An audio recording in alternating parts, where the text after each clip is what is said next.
Vous connaissez l'histoire du lion de la tribu de Juda? Alors asseyez-vous, je vais vous la raconter. Sauf si vous êtes déjà assis.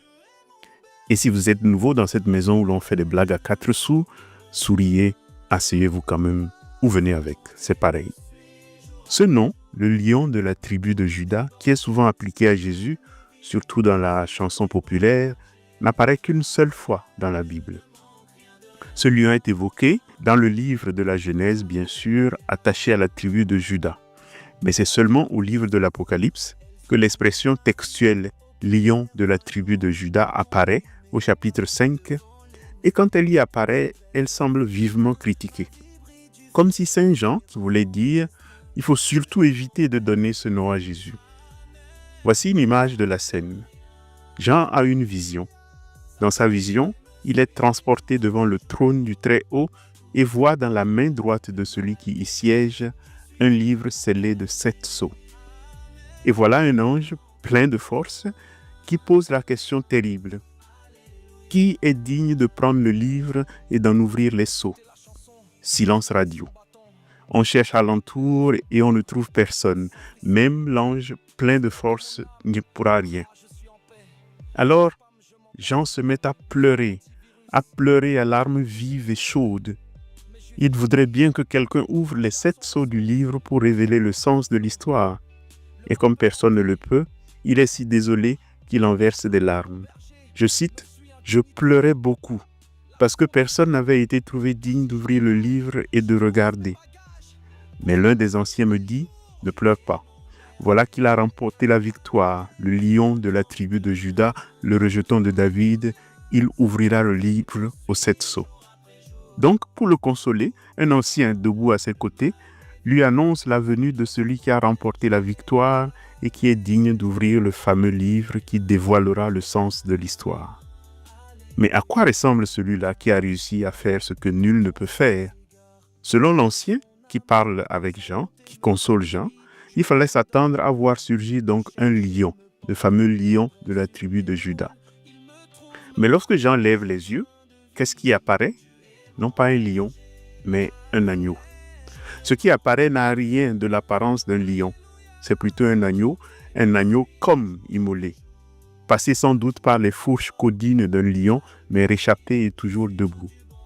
L'ancien se trompe donc, et de façon si balourde et si maladroite que la chose en devient presque gênante. Ce n'est pas un lion, c'est un agneau qui conduira le troupeau, et mieux encore, il est comme immolé. Avouez qu'entre le lion et l'agneau, la distance est déjà grande, mais le fossé est encore plus profond entre le lion vainqueur et cet agneau vaincu. Cet agneau sera présenté plus tard dans Apocalypse chapitre 7 comme le pasteur des brebis. Vous avez dit dimanche du bon pasteur, bienvenue. Je vous présente le bon pasteur, il conduit les brebis, mais lui-même est un agneau et un agneau immolé. Imaginez maintenant un agneau blessé qui pourtant porte une brebis sur ses épaules. Imaginez la scène et vous aurez compris toute la tendresse qui jaillit de l'évangile de ce dimanche. Le bon pasteur n'est pas un lion, ce n'est pas une figure de terreur ou de force. C'est un agneau blessé, un agneau comme immolé qui pourtant, sans penser à lui-même, porte les brebis sur ses épaules. L'évangile de ce dimanche, c'est seulement 4 versets. Je vais maintenant le lire et prêtez l'oreille à toute la tendresse qui la traverse. Gardez cette image en tête, j'y reviendrai tout à la fin. Jean chapitre 10, versets 27 à 30. En ce temps-là, Jésus déclara, « Mes brebis écoutent ma voix, moi je les connais et elles me suivent. Je leur donne la vie éternelle, jamais elles ne périront et personne ne les arrachera de ma main. Mon Père qui me les a donnés est plus grand que tout et personne ne peut les arracher de la main du Père. Le Père et moi, nous sommes un. » L'évangile du 4e dimanche de Pâques a ceci de particulier qu'il est toujours tiré du chapitre 10 de l'évangile selon saint Jean. Mais il est coupé en 3 morceaux pour couvrir le cycle des 3 années A, D et C. Et puisque toujours, au tard venu les eaux, puisque ce sont les retardataires qui ramassent les pots cassés, c'est l'année C qui ramasse la part congrue. 4 versets à se mettre sous la dent et dans lesquels on ne trouve rien à prêcher qu'on ait déjà dit les années d'avant. Voilà pour le décor, on dira donc la même chose, vous êtes avertis. Mais la chose n'est pas si aride que je le prétends. On peut souligner dans ce court évangile 2 ou 3 choses. D'abord, durant les dimanches de Pâques, nous voyons les disciples se battre et se débattre pour croire à l'incroyable, pour au moins avoir quelques preuves de cet événement inouï dont on commence à parler. Il semblerait qu'il n'est pas dans le tombeau, mais qu'il est ressuscité. Et bien si c'est vrai, se disent beaucoup, alors il nous faut au moins quelques preuves. Mais ces preuves, comment les obtenir? Première façon, beaucoup veulent voir de leurs propres yeux et toucher de leurs propres mains. Ça vous rappelle l'histoire de Thomas. Si je ne vois pas la marque des clous, si je ne mets pas la main dans son côté, non, non et non. Les yeux et les mains, voir et toucher. C'est important de le souligner. Voir et toucher, c'est les deux façons que les hommes privilégient en matière de preuves. Les hommes, toujours et partout, veulent voir et de leurs propres yeux. Voyez par exemple le réflexe autour d'un accident. Ces yeux curieux, augmentés de caméras, qui filment avant d'appeler les secours. C'est que la vue est le domaine de la preuve satisfaite. Lorsque vous l'avez vu de vos propres yeux, vous n'avez besoin de faire confiance qu'à vous-même. Lorsque quelqu'un dit « je l'ai vu de mes propres yeux », nous le faisons plus confiance que lorsqu'il dit « j'ai entendu dire par quelqu'un qui a lui-même entendu dire que ». Et ce qui vient en deuxième position, après les yeux, c'est le toucher. Il vérifie, il confirme, il donne solidité et matérialité aux autres impressions sensorielles qui, sans lui, pourraient n'être que des mirages et de l'illusion. On voit pourquoi Thomas réclame ces deux sortes de preuves, voir la marque des clous et les toucher. Mais c'était déjà la même chose qui était arrivée le matin même de Pâques à Marie-Madeleine. Et son histoire est intéressante pour comprendre que ce qu'il nous faut en matière de foi est au-delà de la vue et du toucher. Marie-Madeleine a tellement soif de voir qu'elle ne voit rien. Elle prend les anges pour des flâneurs et Jésus pour un jardinier, confirmant ainsi malgré elle que devant ce fait singulier, les yeux sont impuissants. Dans le même mouvement, il lui est aussi interdit de toucher. Ne me touche pas, Marie. Ce que Marie est invitée alors à faire, c'est de tendre l'oreille. Et Jésus l'appelle Marie.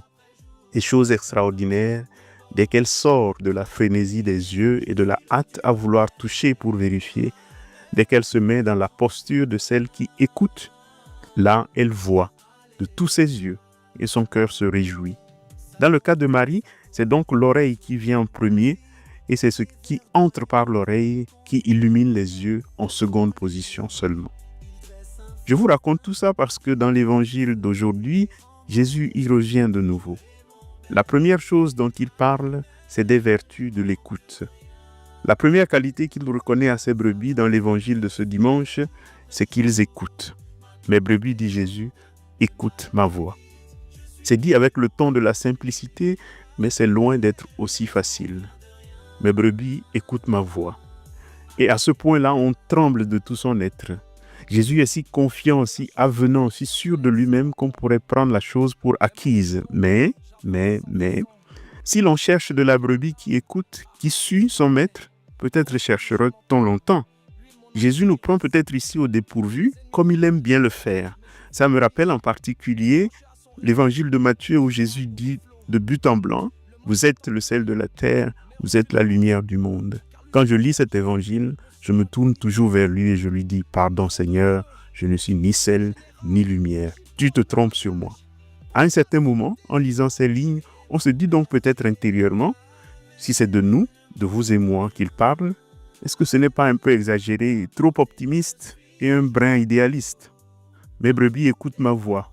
J'entends la phrase et je reste là, les mains vides, à compter mes propres silences. Car écoutez, mes seigneurs, nous passons le plus clair de notre temps à parler par-dessus toi, à ruminer nos peurs plutôt que tes promesses. Tu le dis avec tant de certitude, Jésus, comme si notre attention était une évidence. Mais ta voix est si vite recouverte dans nos vies par le vacarme du monde, par le vacarme d'un monde pressé, de nos cœurs encombrés. Mais apprendre la chose dans ce sens, peut-être qu'on se tromperait.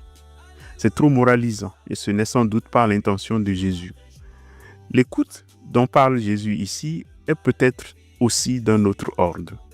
Le dernier bout du chapitre 10 de l'évangile de Jean que nous lisons ce dimanche est une hymne à la tendresse. Il ressemble à une sorte de confession très intime de Jésus et transpire une telle tendresse qu'il serait injuste de ne pas le souligner. Parlant de ces brebis, Jésus affirme « Je les connais, elles m'écoutent, elles me suivent. Je prendrai soin d'elles en leur donnant la vie éternelle pour que jamais elles ne périssent. » L'attachement est si profond qu'il ne supporterait même pas qu'on les arrache de ses mains. D'ailleurs, insiste-t-il par 2 fois, personne ne le peut. Personne ne les arrachera de ma main. Et pourquoi? Parce que, dit-il, comme dirait un petit enfant serrant son jouet dans les bras, c'est mon Père qui est très fort qui me les a données et elles sont à moi. Et si tu me l'arraches, il va te botter le derrière. Mais qu'est-ce qui explique cette tendresse entre le pasteur et ses brebis? C'est ici qu'on revient à l'histoire du lion de la tribu de Juda, de l'agneau pasteur et des brebis. Jésus ne dit pas seulement que ses brebis l'écoutent, mais que ses brebis écoutent sa voix, dans le sens où on reconnaît une voix, qu'une voix nous est familière, qu'une voix nous rassure quand on l'entend et nous réjouit. Ce n'est pas forcément dans le sens où on obéirait à la voix en question, non. Si c'était cela, il faudrait s'enfuir devant la remarque soudaine de Jésus. C'est d'abord dans le sens aussi où c'est une voix dans laquelle on se reconnaît et qui nous rassure. Car le berger est un agneau. Lui, il porte la marque du sacrifice auquel sont soumises les brebis depuis la fondation du monde. Avoir été tondu comme les brebis, avoir été immolé comme elles, avoir été dépouillé de toute apparence de gloire ne l'a pas éloigné des brebis, au contraire. Cette nudité partagée fait de lui le seul capable de murmurer à chaque oreille « Je connais ton chemin, je suis passé par là ». Les brebis reconnaissent donc cette voix précisément parce qu'elle ne résonne pas en étrangère à leur propre fragilité.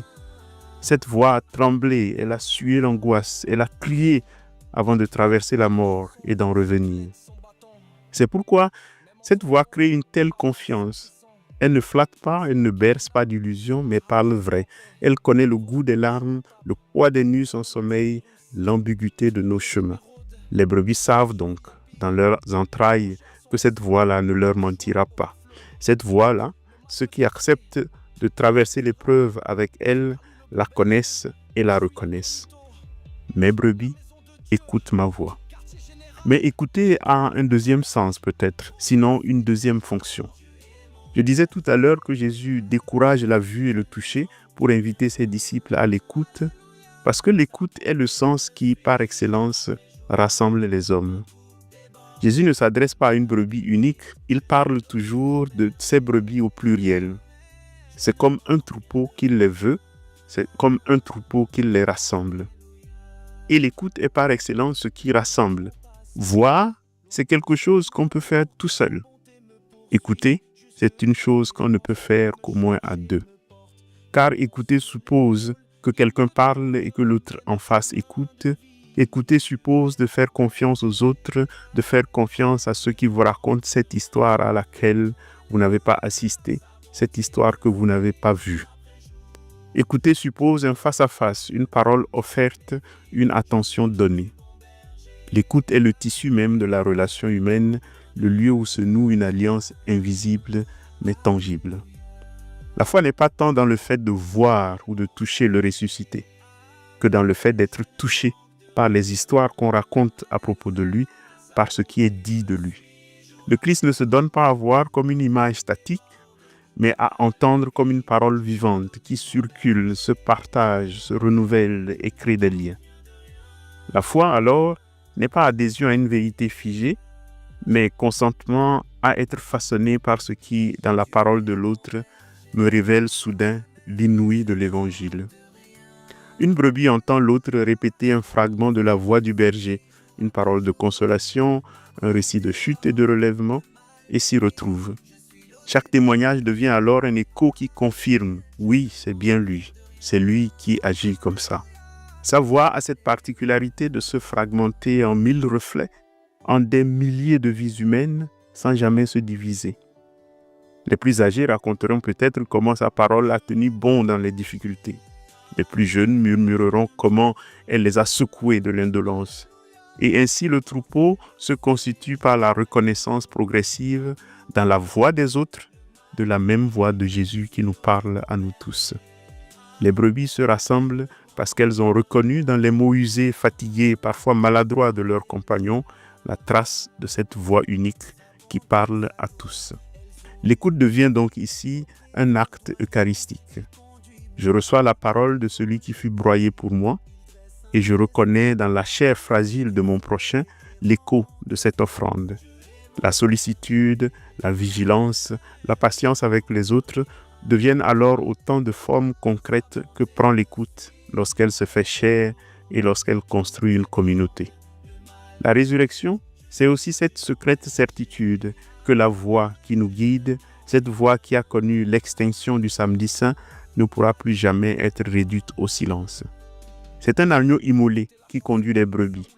Même la mort ne peut plus rien contre cette histoire d'amour. Cabri mort n'a pas peur de couteau, comme on dit à Babi. Dans l'agneau, les brebis reconnaissent leur propre histoire, déjà reprise, réinterprétée, réacheminée vers un dénouement qu'elles pressentent, même si elles ne le voient pas encore. C'est ce qui rend sa voix unique et son troupeau serein. Tant qu'ils marcheront ensemble, même les forces de l'enfer ne pourront plus prévaloir contre eux. Ainsi, nous voilà revenus au point de départ. Ce lion de la tribu de Juda tant attendu, ce symbole de puissance rugissante, n'était finalement qu'un agneau immolé. Et parce qu'il est agneau, il est plus proche des brebis que jamais. Et parce qu'il est immolé, il connaît leur sort.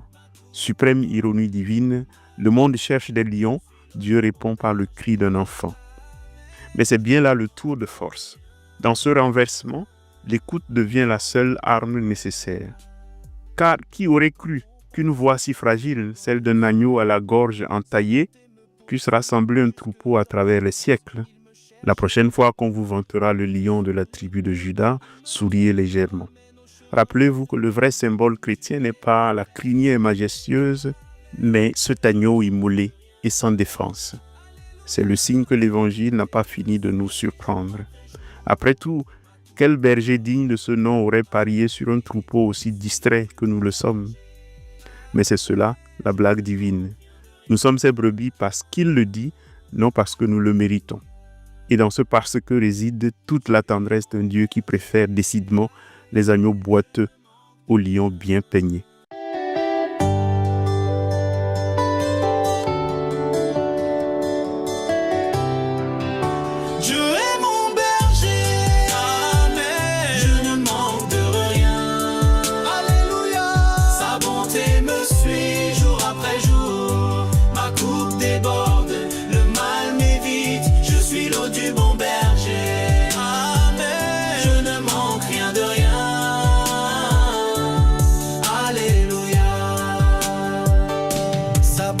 Sa gloire, elles ont eu ma vie auprès verdoyant. Il conduit mes pas devant l'ennemi.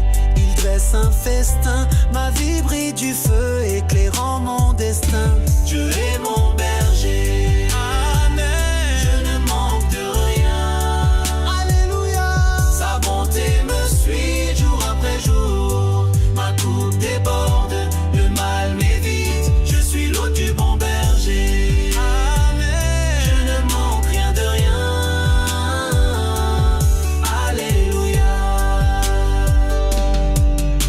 La chanson, sa houlette, son bâton. Même en zone d'ombre, j'avance sans frisson. C'est Yak et mon âme, ah je suis en paix. Vos spams, je m'en tape. Lui, mon antivirus. Les ennemis rôdent, mais je vis happy. Branché à son réseau, ma joie overflow. Le mal peut tenter, mais reculera. Car lui, le bon berger, me suit incognito. La maison de Dieu, quartier général, j'y pose mes bagages pour la suite des jours. Dieu est mon berger. Amen. Je ne manque de rien. Alléluia. Sa bonté me suit jour après jour. Ma coupe déborde, le mal m'évite. Je suis l'hôte du bon berger. Amen. Je ne manque rien de rien.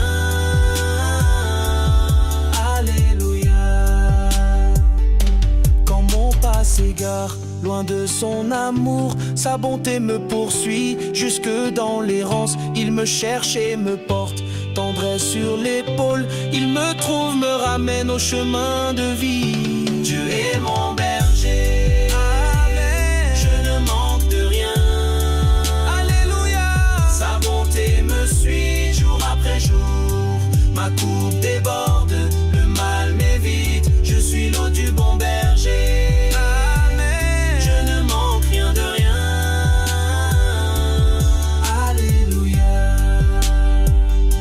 Tu es mon berger, amen. Je ne manque de rien, alléluia. Sa bonté me suit jour après jour. Ma coupe déborde, le mal m'évite. Je suis l'eau du bon berger, amen. Je ne manque rien de rien, alléluia. Dieu est mon berger, amen. Je ne manque de rien, alléluia. Sa bonté me suit jour après jour. Ma coupe déborde, le mal m'évite. Je suis l'eau du bon berger.